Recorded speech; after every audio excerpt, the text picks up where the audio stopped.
Welcome back.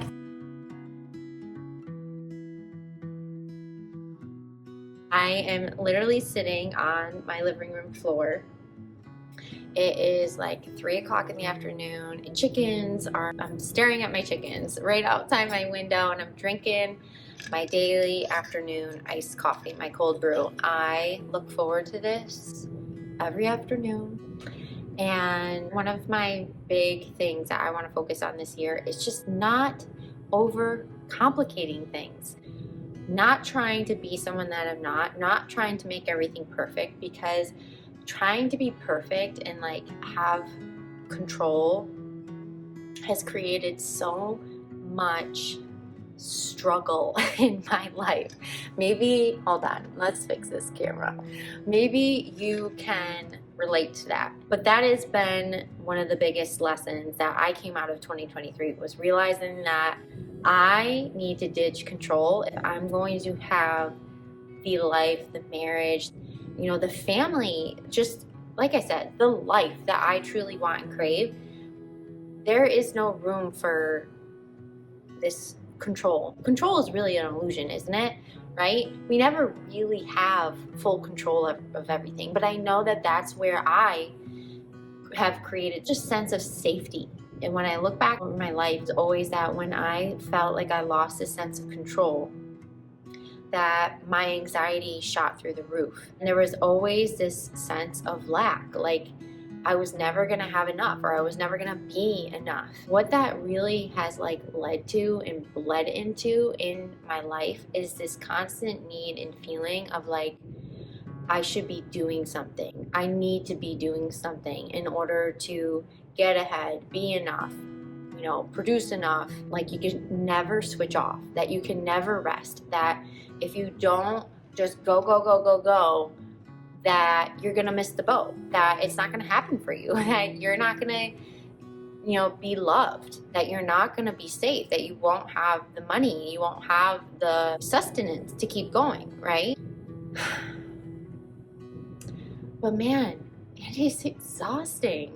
I am just so sick and tired of that cycle. I'm so sick and tired of feeling that form of burnout. 2023 was my year of unraveling, of healing, of really breaking down the walls that I had built up and used as protection, the things that I blocked out to just keep myself together. The pain, the hurt, the trauma from my past, so many unresolved, wounds that I just buried because I was so afraid of what it would mean if I allowed myself to be human and to fall apart and to take that pause and to not be perfect and to not have it all together all of the time. It was so challenging for me, especially being in the season of life where I am now a wife, mother of 2 little children. I wear all of these hats where I am looked to and dependent on, and it was such a humbling experience to really allowing myself to do what I needed to do for me. Go within and allow myself to heal from the inside out and do the work and take the time for me. Allowing myself to live in that polarity of you can be successful and do the things that you need to do while also feeling pain and going through hard things and experiencing discomfort and struggle in other areas of your life.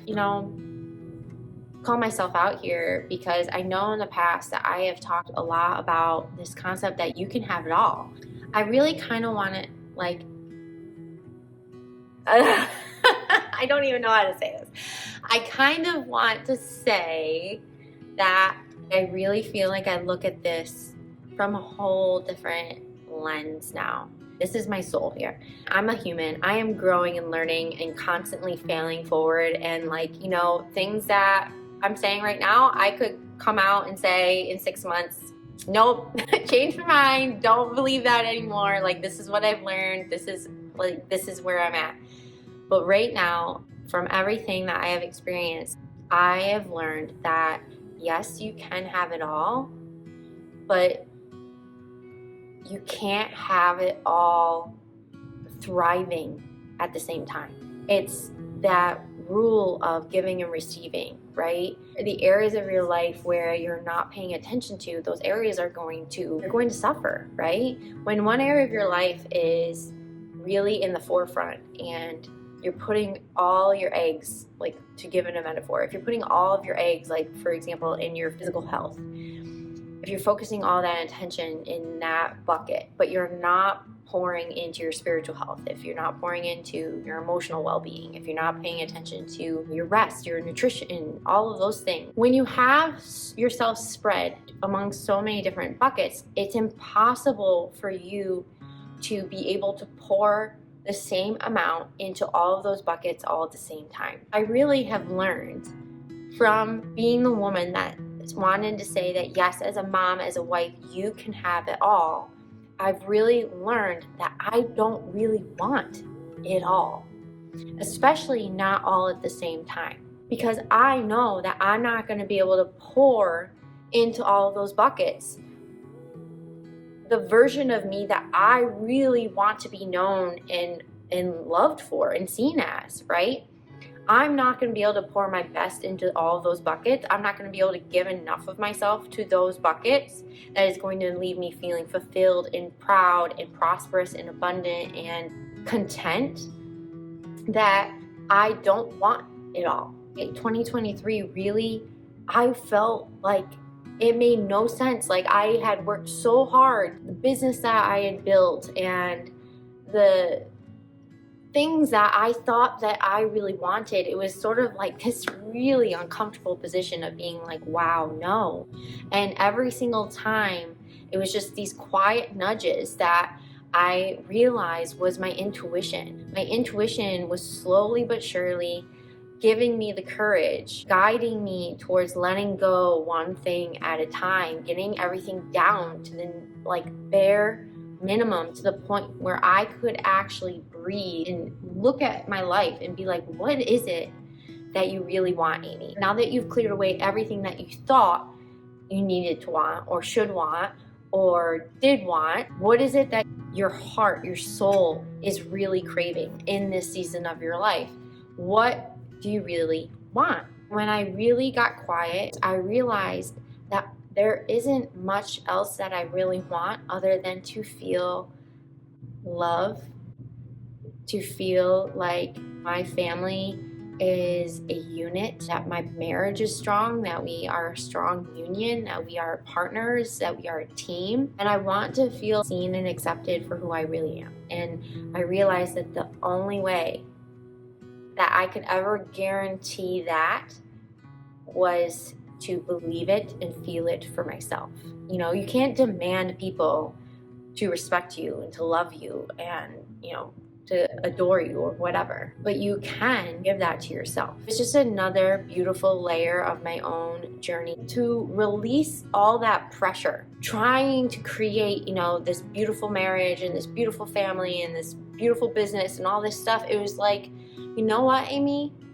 If you're enough for you, if you are doing your absolute best for yourself, if you're taking care of yourself, you're giving yourself what you're needing. If your intuition is telling you it's a yes, it's a yes. If you're feeling lit up and happy and content and fulfilled, then that is where you need to be, and that is what you need to be doing.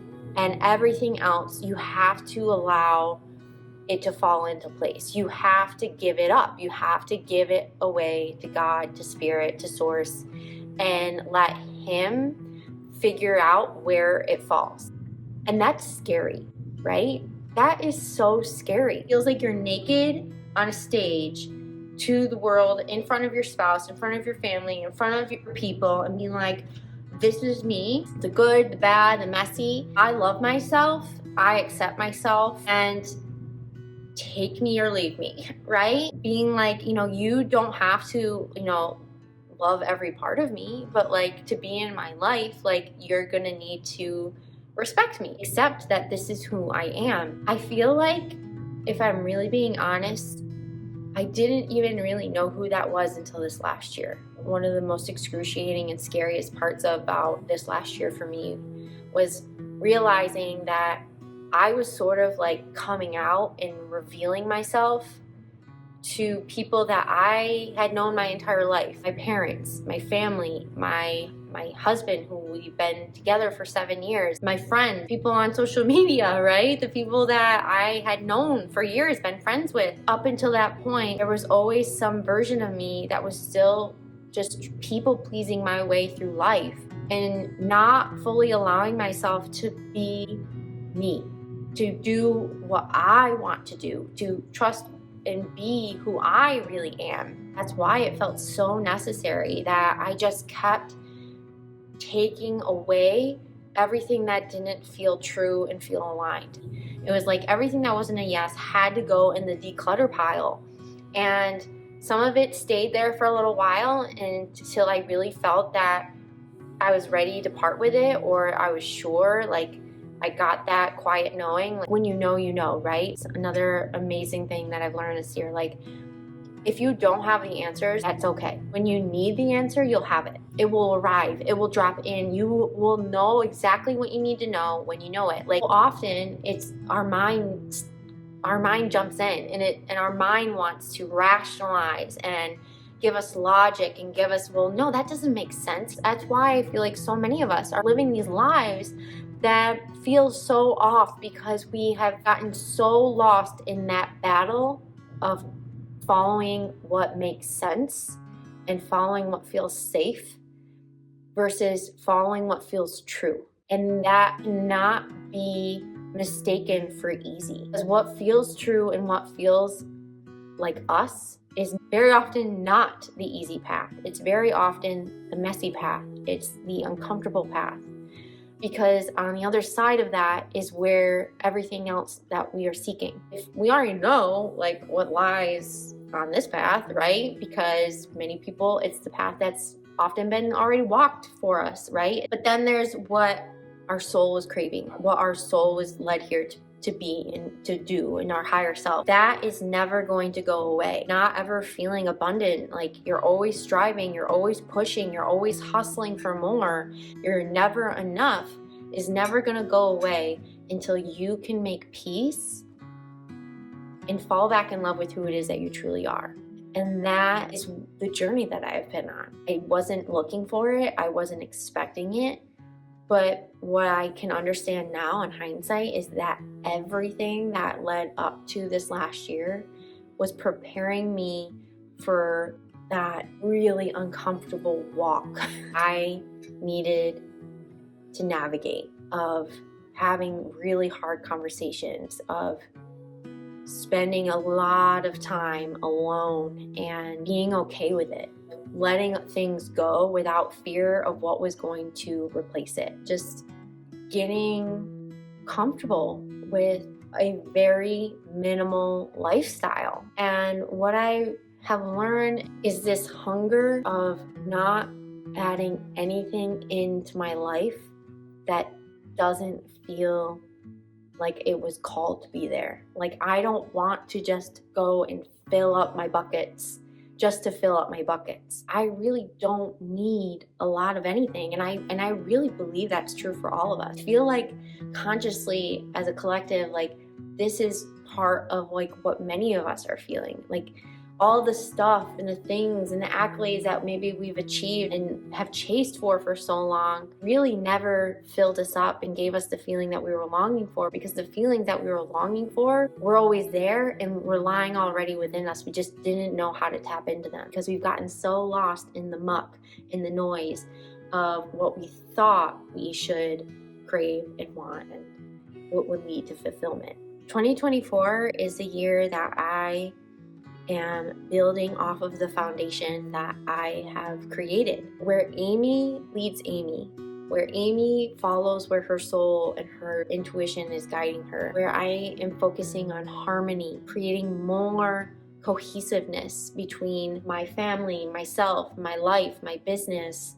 I want everything that I am a part of and that is connected to me to feel like it's part of me. Cleaning up anywhere in my life that I have perhaps not allowed myself to show up and be who I really am. to get rid of anything that doesn't bring me joy. So anyway, that's where we are. 2024, the year of harmony, the year of leading with our soul, of trusting our intuition, and where we're focusing on cultivating true prosperity, and not just money, but love, respect, fun, joy, peace, fulfillment. That is the goal here. That is the life that I crave and everything that I am working towards. I really feel like that comes when you are focused on your soul's mission and not what it is that you are producing. I feel like I have so much more I want to talk to you about. Right now, I'm going to leave it there, and I am just so happy to have this space, have this platform to just share my heart with you and to connect with you. And if you haven't already, subscribe, give this video a like. You guys have no idea how much that helps me just getting this message like up into the eyes of the women that need to hear it, right? And I really believe in karma. So every like, every comment, every rating, every good thing that you put out into the world, I believe comes back to you tenfold. I appreciate you so much. I cannot wait to see you on the next episode. Bye.